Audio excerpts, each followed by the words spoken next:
Pemirsa, mulai hari ini pemberlakuan pembatasan kegiatan masyarakat atau PPKM mulai diterapkan di sejumlah kota besar seperti di Pulau Jawa dan Bali. Ya, untuk mengetahui seperti apa kondisi DKI Jakarta di hari pertama penerapan pembatasan kegiatan masyarakat, saat ini kita telah terhubung dengan reporter kami Fikri Aditama dan juru kamera Doni Hidayat dari Terminal Pulau Gebang, Jakarta Timur. Silakan Fikri dengan laporan Anda.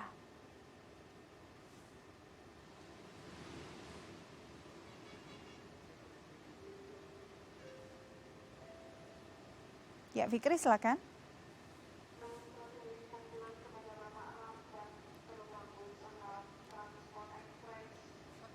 Fikri, silakan dengan laporan Anda. Baik, kita masih menunggu sambungan ya dari Fikri.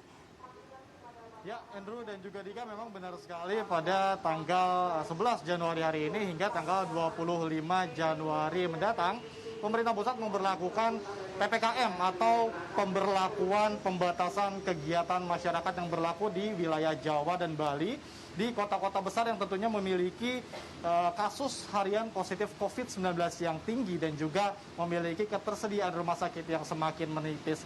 Namun di Jakarta berbeda dengan kota-kota lain lainnya, di mana Gubernur Anies Baswedan kemarin menyatakan bahwa daerah Provinsi DKI Jakarta menerapkan pembatasan sosial berskala besar seperti pada bulan September lalu, yaitu PSBB ketat. Hal itu dikarenakan pemerintah Provinsi DKI Jakarta menarik rem darurat seperti itu untuk membatasi kegiatan masyarakat.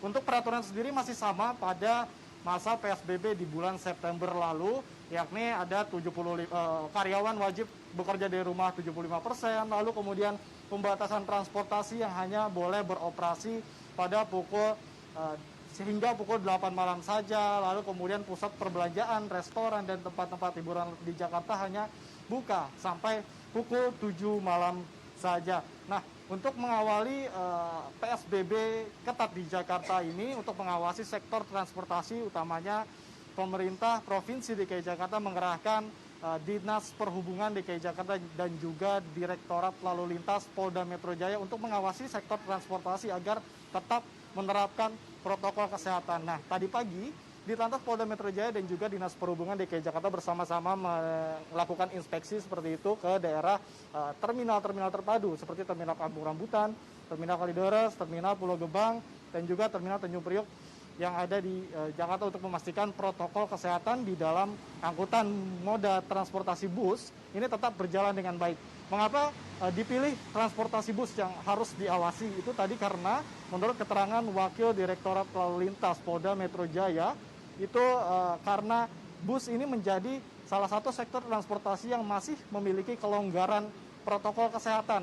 Bisa dikatakan meskipun ada syarat-syarat tertentu yang diterapkan, misalkan surat wajib rapid antigen, lalu ada CLM juga yang diterapkan, namun para pengemudi bus atau pengelola agen bus ini tidak bisa dipastikan sepenuhnya untuk menerapkan protokol kesehatan di luar terminal. Bisa jadi ada terminal bayangan di luar, lalu kemudian mengangkut penumpang di luar juga. Maka dari itu tadi Dirlantas Polda Metro Jaya dan juga Dinas Perhubungan dan juga Satpol PP melakukan sosialisasi terlebih dahulu bahwa di masa PSBB ketat kedua ini di Jakarta yang berlaku hingga pada tanggal 25 Januari nanti harus benar-benar patuh begitu agar tidak dikenakan denda. Tadi juga Dirlantas Polda Metro Jaya mensosialisasikan jika memang ada penumpang bus atau memang ada pengelola bus yang sengaja abai dengan penumpangnya yang tidak mematuhi protokol kesehatan, maka bisa saja dikenakan denda sesuai peraturan gubernur yang berlaku, yakni bagi perorangan Rp250.000 atau sanksi sosial, misalnya membereskan fasilitas-fasilitas umum di terminal, dan juga lalu kemudian ada pengelola bis yang bisa saja dikenakan sanksi paling besar Rp50 juta. Nah, tadi juga saya sempat mewawancarai Wakil Dirlantas Polda Metro Jaya, Bapak Kombes Pol Hari Purnomo. Berikut kutipan wawancara kami bersama Wakil Dirlantas Polda Metro Jaya.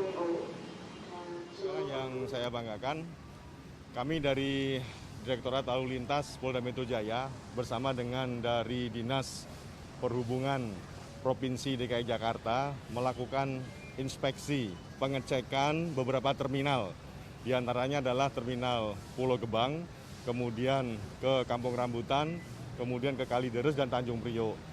Hal ini sebagai tindak lanjut adanya surat edaran ya dari Satuan Tugas Penanganan COVID ya nomor 1 tahun 2021 ya sebagaimana kita ketahui bersama bahwa hari ini ya Jakarta telah diberlakukan perpanjangan PSBB ya perpanjangan PSBB dari tanggal 11 Januari hingga 25 Januari.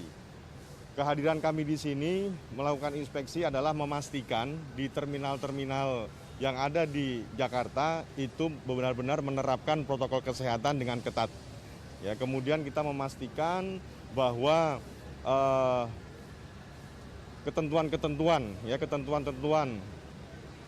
perjalanan darat menggunakan angkutan umum diantaranya adalah kapasitas 50% itu benar-benar dilaksanakan. Kita cek satu persatu bis yang ada yang akan berangkat betul-betul dia memenuhi kapasitas 50%. Ya, Andrew, itu dia tadi penjelasan dari Wakil Dirlantas Polda Metro Jaya memang yang menjelaskan bahwa pengelola transportasi atau sektor transportasi di Jakarta wajib menerapkan protokol kesehatan, mengangkut penumpang tidak lebih dari 50%, dan langkah awal tadi merupakan langkah inspeksi awal yang rencananya akan dilakukan secara berkala setiap harinya di terminal-terminal terpadu, karena memang yang saya tadi katakan tadi bahwa memang sektor transportasi bus, moda transportasi bus ini masih menjadi longgar begitu, menerapkan protokol kesehatan dan dikhawatirkan menjadi penyebaran yang sangat masif lagi sehingga PSBB ketat kedua di Jakarta ini menjadi sia-sia. Dan memang tadi juga Wakil Dirlantas Polda Metro Jaya dan juga Dinas Perhubungan menghimbau kepada seluruh masyarakat tidak hanya bus saja, di angkutan umum lainnya seperti Transjakarta, Mikrolet atau Jaklingko semuanya harus menerapkan protokol kesehatan yang ketat dan jangan lupa memakai masker, menghindari kerumunan dan juga menjaga jarak selalu, mencuci tangan selalu setelah beraktivitas. Kembali ke Anda, Andrew dan Dika. Baik, terima kasih Fikri Aditama dan juru kamera Doni Hidayat atas laporan Anda. Tetap jaga kesehatan teman-teman dan selamat kembali bertugas.